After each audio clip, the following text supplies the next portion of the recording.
Hey guys and girls, welcome to Free Fall. Today's topic, the truth about compound interest.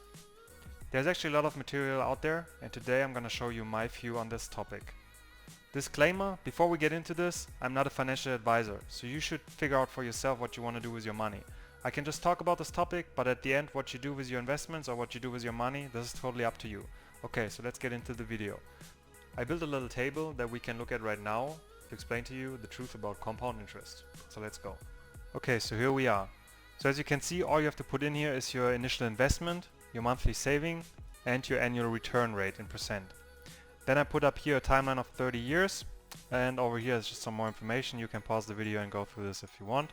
But at the end we should see here the total with compounded interest and without compounded interest. So you might have heard the story that if you invested $1 in the stock market in 1820 and left it there, it would have now compounded to about $26 million.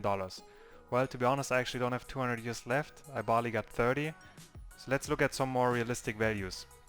So if we take this $1 and we're looking at the regular return at the bank, which is 0.01% or 0.001%, but let's just be generous and just say we're gonna save up 1%. You can see with that $1 initial investment, even with that 1% compounded, you can see that you actually go up, but you still won't be even rounded up to $2. You would be at 147 or something. And a $1 saving just left in your account obviously would be still at 1%. So now here's a story that everybody tells you. Well, you take that $1, you compound at 20% return rate each year, and bam, there you go. Look at this return. $1 just invested at 20% return. You get $237 after 30 years. Wow, that's great. However, this is the first fact, the 20% return. Show me the investment where you make 20% and I will start following you. Because in a regular stock market over the last 10 years, the average return rate is more like 8%. Sometimes it's 5, sometimes it's 10, but on average it's 8%. So let's put in the 8% here. And as you can see, now after 30 years, your $1 compounded would be $10 and your $1 just saved obviously without return would still be at $1. So you want to get that interest rate in, okay? But here's the fact that they actually don't tell you about compound interest, because it's not about the initial investment.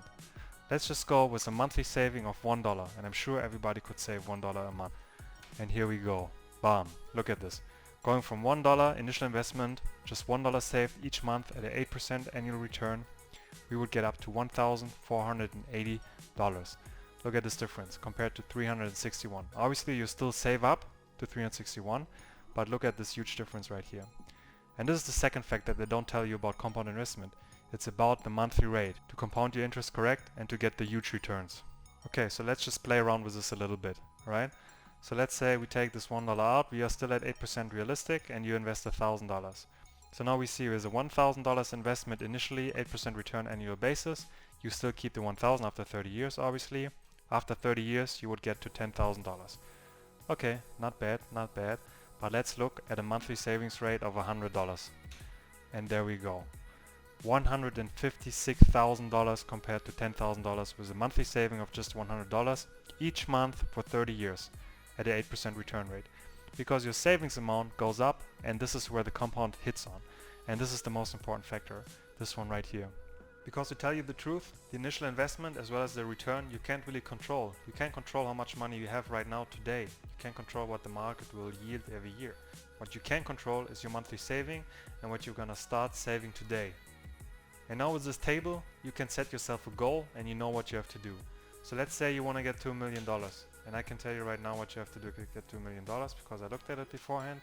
At an 8% annual return, you would have to put in a monthly saving of $700. Okay, if you put in that initial $10,000, sure it's gonna help you. You were gonna get to 1,100,000. So yes, an extra 100,000, nice to have. But even without the initial investment, this is where you're gonna get $700 a month. You would have to save. So now obviously you're gonna say $700 a month. It's impossible for me to save that much money. But now at least you know what you would have to do to get there. You have a goal, you have a target, and you know what you have to do. You know tangible action to do that. Because now you can decide for yourself. Do I want to lease a new car? Do I want to live in a huge apartment? Do I want to go on vacation a couple times a year? Or do I want to save on a monthly basis? And I tell you right now, to save an extra $100 a month, it's so easy. I will show you in a different video how you can just make slight adjustments in your daily routine, and it's very simple to save $100 each month on top. So yes, maybe you're not gonna reach that $700, but at least you have a goal, you have your target, and you know what you would have to do to get there.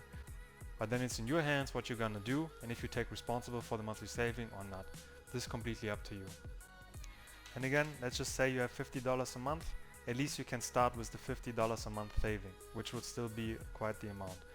But you can't use the excuse, well, I don't have any money to invest right now, I can't invest in the stock market. You can invest in ETFs, into the stocks, in single pickings, in stock funds. That's up to you. And I'm not giving any financial advice here. But look into the data, look what the stock market can do for you, and start investing and saving and compounding your interest. Okay guys, so as I said in the beginning, if you want that table, send me your email via YouTube and I will forward it to you. I hope this helped you a little bit to understand better how compound interest works. If you have any questions, just leave them in the comments or send me a DM. And I leave you with my mantra as always: dream it, love it, live it. Subscribe, ring the bell, freedom for all my friends. Have a good day, take care guys, bye.